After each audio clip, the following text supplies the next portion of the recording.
Madame, Monsieur, Yaorana et bienvenue dans ce journal du mardi 19 novembre à la une de l'actualité. Dans la même journée, 6 boutiques du centre-ville ont été victimes de vols à l'étalage. En cause, une jeune femme qui au premier abord paraissait inoffensive. Vous allez le voir, les commerçants se sont unis pour que ce cas de figure ne se reproduise pas. Nous nous intéresserons ensuite aux assises de l'aide aux victimes et de la prévention de la délinquance. Contrairement aux stéréotypes, les profils des personnes auteurs de violences sexuelles sont variés et issus de tous les milieux. Elles ont même généralement un lien de parenté avec la victime. 2%, c'est le taux de recouvrement corallien autour de l'île de Moorea. Face à ce constat, le Centre national de la recherche scientifique installe une fondation sur l'île sœur. Objectif, poursuivre la recherche dans ce domaine et la sensibilisation de la population à travers des programmes participatifs.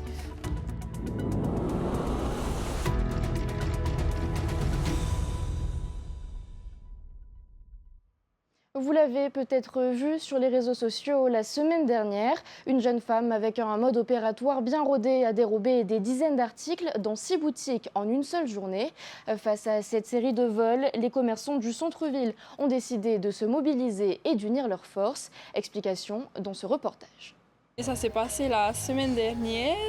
Une jeune fille est rentrée dans la boutique et tout. Elle a essayé de sympathiser avec moi pour que j'ai confiance en fait en elle. Le temps qu'elle regardait un peu dans la boutique, j'ai servi d'autres clients et elle a profité en fait de prendre des articles. C'est quand elle est sortie de la cabine, c'est là que j'ai senti il y a un truc et je suis allée directement dans la cabine. C'est là que j'ai vu les cintres vides et tout. La voleuse est également passée dans la boutique d'à côté avant de s'éclipser dans d'autres enseignes pour y commettre les mêmes délits.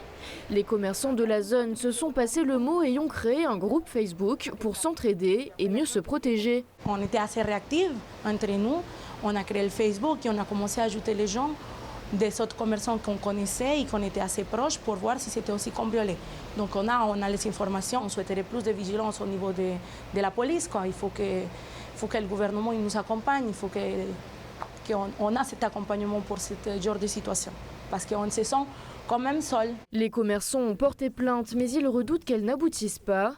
Dans des cas similaires, la justice avait proposé que la personne responsable des vols fasse des heures de travail d'intérêt général dans les boutiques victimes. Une idée que les commerçants avaient catégoriquement refusée. Selon eux, les malfaiteurs ne sont pas suffisamment dissuadés de récidiver. Effectivement, ces problèmes nous ont été évoqués et depuis, nous avons mis en place des mesures, notamment avec l'accentuation de patrouilles pédestres dans le centre-ville, mais élargi vers le quartier du commerce également, où les commerçants, après 15 heures de temps, se sentent un peu isolés. À l'approche du Black Friday qui aura lieu le 29 novembre, la Fédération générale du commerce appelle à la vigilance. On sait qu'il y aura une grande affluence de clientèle et je recommande aux commerçants d'augmenter l'effectif, se munir d'une caméra et puis des systèmes d'antivol et aussi au futur entre guillemets Arsène Lupin, on vous surveille cette fois-ci. La peine encourue pour un vol à l'étalage est de 3 ans de prison et près de 5,3 millions d'amende. Du côté de FAA, les assises de l'aide aux victimes et de la prévention de la délinquance se poursuivent. Aujourd'hui, la réflexion s'est tournée sur les violences sexuelles sur mineurs. Comment prévenir ces actes, briser les tabous et les justifications culturelles ou religieuses? On voit cela avec Athéna Milkam et Ralhauma.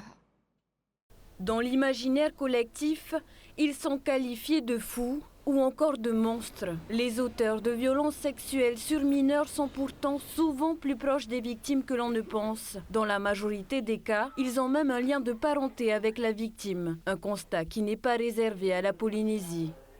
Il y a certes des représentations de certains milieux plutôt que d'autres, mais c'est vraiment un problème qui est réparti dans la population, ça c'est important. Ce qu'on sait aussi, c'est que ces auteurs, ils vont tendance à avoir des justifications de leurs actes qui sont liées à la culture, par exemple, qui sont liées à la religion ou à l'autorité du père, puisque c'est quand même en grande partie des hommes. L'important pour nous, sociologues, et puis pour tous les acteurs qui sont présents ici, c'est d'arriver à déconstruire en fait ces excuses et à ne pas se les approprier. Karim rien ne légitimise les violences selon la loi française. Pour accompagner les auteurs vers les soins adéquats ou prévenir le passage à l'acte, un service téléphonique d'orientation et de prévention, le dispositif STOP, a été mis en place dans l'Hexagone par les CRIAVS, les centres ressources pour les intervenants auprès des auteurs de violences sexuelles. Les professionnels du secteur réfléchissent déjà au déploiement de ce dispositif au Fénois.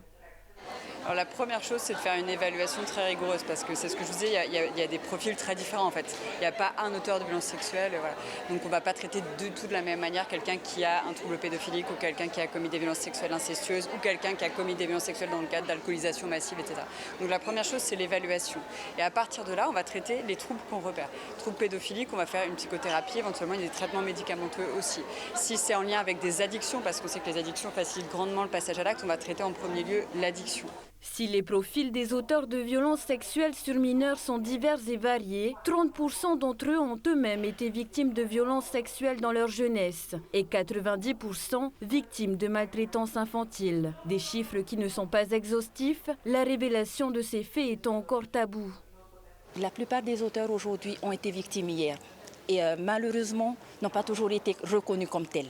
Donc c'est tout un travail déjà de les amener à en parler de leur passé qui peut les aider à comprendre aujourd'hui leur passage à l'acte. C'est aussi beaucoup un travail personnel. Il faut déjà que la personne s'accepte, se pardonne et que la société donne une chance à toutes ces personnes qui ont à un moment donné fait des erreurs. Des personnes dont le suivi à l'intérieur mais aussi à l'extérieur des lieux de détention est encore perfectible. C'est d'ailleurs l'un des objectifs de ces assises d'harmoniser les actions des différents intervenants.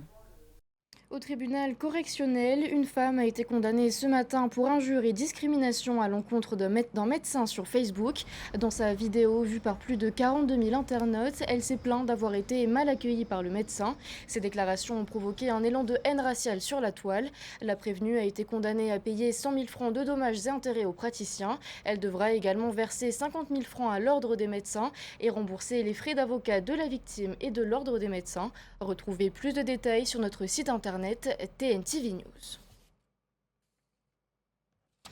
On poursuit avec cette triste nouvelle. Un nourrisson de moins de 3 mois est décédé de la coqueluche après avoir été hospitalisé. Depuis le début de l'épidémie en juin, 313 cas ont été confirmés. Il y en a actuellement sur Tahiti, Moorea et Tubuai.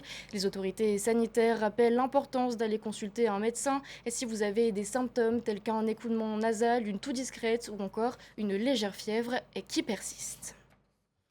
Autre maladie, on la croyait éradiquée à Moorea, mais ce n'est finalement pas le cas. La filariose est de retour. Une nouvelle campagne de lutte a débuté aujourd'hui dans les écoles, les dispensaires et l'hôpital de Lille.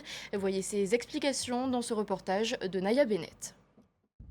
Administrer les cachets contre la filariose à 80 voire 95% de la population de Moorea, c'est l'objectif que s'est fixé la direction de la santé, l'hôpital et la commune de Moorea-Mai'o. Si on atteint entre 80 et 95% de gens podés, on aura le droit peut-être qu'à 2 pods successives. Si on n'atteint que 65%, qui est le minimum requis, on est parti pour 3 ou 4 pods. C'est-à-dire 3 années encore 3 ou 4 années, voilà. Voilà 8 ans que la campagne de lutte contre la filariose a été interrompue sur l'île Sœur. À l'époque, la maladie avait été quasiment éradiquée.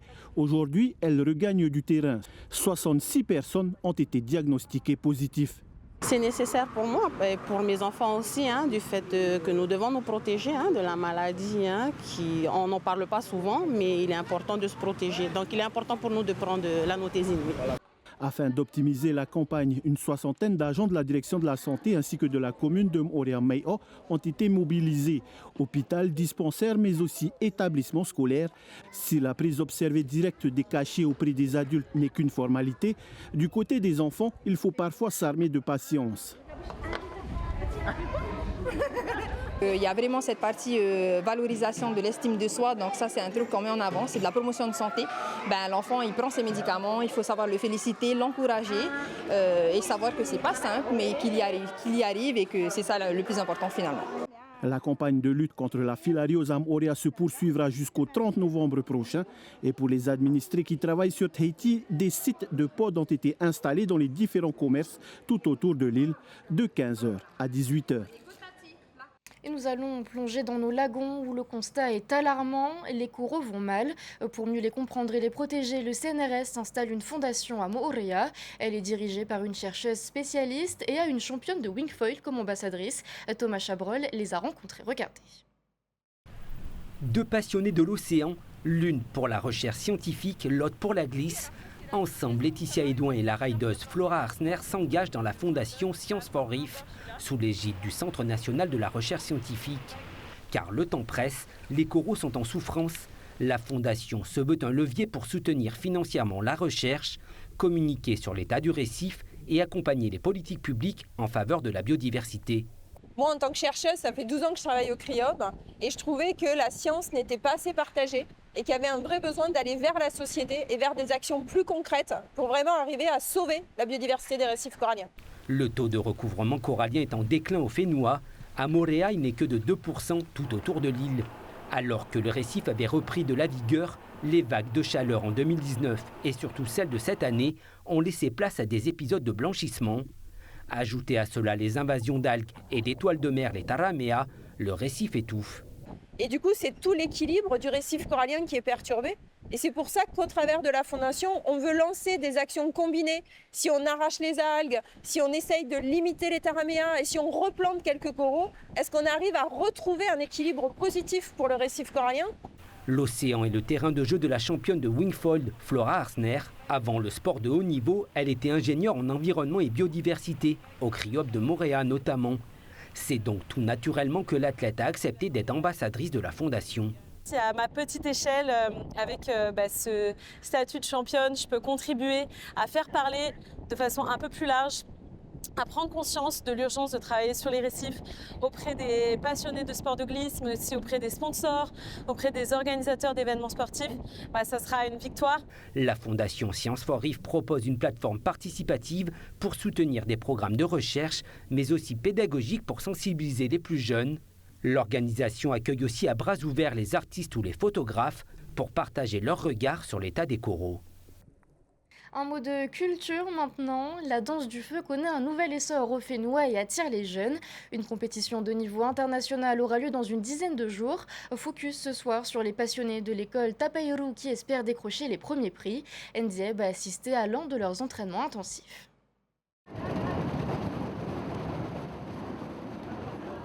En seulement 2 mois, l'école Tapairu Tahiti, dédiée à la danse du feu, rassemble déjà près de 40 élèves âgés de 4 à plus de 18 ans. La passion et l'engagement sont palpables à l'approche de la compétition. Il y a beaucoup de très jeunes. C'est l'avenir pour nous de demain. Du coup, je préfère former plus de jeunes. Comme ça, on est assuré pour les années à venir pour perpétuer le feu. Pour l'instant, ça prend de l'ampleur et ça se passe bien. Tereareva Te'ei s'est lancé dans la danse du feu, inspiré par son père Léon Te'ei, qui fut le premier champion de Polynésie en 1999. À 60 ans, Léon continue de transmettre son savoir et sa passion aux jeunes générations. C'est ma joie de vivre. Dès que je vois un jeune qui vient me demander, il veut vraiment pratiquer la danse du feu, ça me fait chaud au cœur et c'est un plaisir de donner, partager et surtout partager avec les jeunes. Je peux te dire que nous sommes situés à un bon niveau et on ne lâchera pas. On va continuer à vraiment à gagner sur ces pratiques. Pour Léon, voir les jeunes marcher dans les pas de leurs aînés est une immense fierté. Ils s'entraînent avec détermination pour la prochaine compétition et ont à cœur de briller. Comment tu te sens? Bien, je sens à peu près. Tu vas y participer aussi? Oui, je vais essayer de gagner. Carrément confiant. On peut dire que nous on a un bon niveau. Quel est l'objectif? Arriver premier, faisable, assuré. Les élèves de Tapairu Tahiti comptent bien briller lors de la compétition internationale Siva Afi qui se tiendra le 30 novembre dans un hôtel de la côte ouest. Un nouveau souffle pour la danse de couteau de feu au Fénois, la relève semble assurée. Je vous emmène maintenant à Paris où a eu lieu la 3e édition du salon du Tifeifei. L'association Te Apinui o Te Tifeifei a mis en avant les créations des artisans et a proposé des ateliers de confection. Nos correspondants Pierre Lamarque et Wallis Glaise se sont rendus sur place. Il faut que le tissu soit bien tendu en fait. Créativité, harmonie et transmission. Ces 3 mots résument parfaitement l'ambition de Béatrice Le Gaïc, venue tout spécialement à Paris pour l'organisation de ce salon. Cette destination est très importante parce qu'en fait, il y a eu beaucoup de métropolitains qui sont venus aussi chez nous. Et là, on a constaté que pendant les visites, on recevait les Polynésiens, on recevait beaucoup de métropolitains qui ont vécu à Tahiti et qui voulaient revoir cette chaleur, revoir la Polynésie à travers le tiféfé. Du XVIIIe siècle à nos jours, le tiféfé est un lien entre le passé et le présent du Fénois, avec ses grandes pièces de tissu aux motifs appliqués et colorés, où on utilisait des chutes de tissu pour faire du raccommodage. Flore, faune, motifs de tatouage sont de multiples sources d'inspiration. Ils représentent un présent de choix que l'on offre traditionnellement lors de grandes occasions. En général, le tiféfé est important dans la famille polynésienne. C'est avant tout un cadeau, c'est avant tout un présent, c'est avant tout une représentation de ce qu'on pourrait ressentir dans la famille, frères et sœurs, enfants. Objet de prestige, le tiféfé est le fruit d'un travail minutieux. Parmi les stagiaires, certaines sont à l'aise, comme Danae, designeuse. Elle souhaitait connaître les secrets de confection. Ça m'a énormément parlé, surtout venant d'une culture qui est très attachée à ces styles d'objets aussi. Vu que je suis grecque, on est très attaché à notre tissu et nos motifs, etc. Donc ça m'a énormément parlé. Pour moi, vivant en métropole, on n'a pas souvent accès à tout ça, donc c'est un cadeau que je m'offre en ce moment. Ici à Paris, de fil en aiguille, certains racontent une histoire, l'histoire d'une vie, d'un instant, d'une famille, d'une île. Le tiféfé est une promesse de voyage. Pour terminer ce journal, focus sur la première étape de la Tahiti Swimming Dream. Elle a réuni 103 nageurs pour une course de 5 km entre Raiatea et Ta'a. Retour sur cette journée aux conditions météorologiques capricieuses avec Ronnie Moufat. Depuis le quai de Vaitoare à Ta'a, les compétiteurs se sont élancés, déterminés à rallier Raiatea, la seule force de leurs bras. Dès les premiers mètres, les favoris annoncent la couleur. Enoa et Enzo du CNP de Tahiti s'engagent dans une lutte acharnée, talonnée de près par un trio menaçant. À l'arrière, l'ambiance est tout aussi passionnée. Les plus jeunes, engagés en relais, offrent un spectacle plein d'énergie. Cette année, l'organisation enregistre une participation record. Oui, participation record. On a 103 nageurs en tout entre les individuels et les relais. Vraiment, c'est la première année qu'on a autant de monde. Et les jeunes et les moins jeunes, ils étaient tous là. 103 participants, il y avait une course sur 5 km qu'on pouvait soit réaliser en individuel, maillot de bain, lunettes, ou soit en palmas suba, ou soit en relais. Une compétition également marquée par une invitée de prestige, Sharon Van Rendal, triple médaillée olympique et marraine de l'événement. C'est super. Alors l'eau, elle est claire, c'est magnifique. C'est vraiment magnifique. Hier, on a vu à Tahiti, on a vu un ré. Non, c'est vraiment, on se régale. En tête de course, le duel est intense jusqu'à la dernière brassée. Finalement, Enzo Kernevinen décroche la victoire au sprint avec seulement quelques centimètres d'avance sur son dauphin Enoa Vial. Et vu que c'est mon camarade d'entraînement, je savais comment il était, je savais comment il fonctionne. Donc je suis resté à côté de lui tout le long, un peu dans les pieds. On échangeait les places, j'étais devant, il était derrière. Et à la fin, j'ai pu accélérer plus vite que lui et au final je suis arrivé devant. En fait, quand tu te mets dans la vague de quelqu'un, donc soit à la hanche, soit aux chevilles, tu te fatigues moins et ça permet à la fin de faire un meilleur sprint.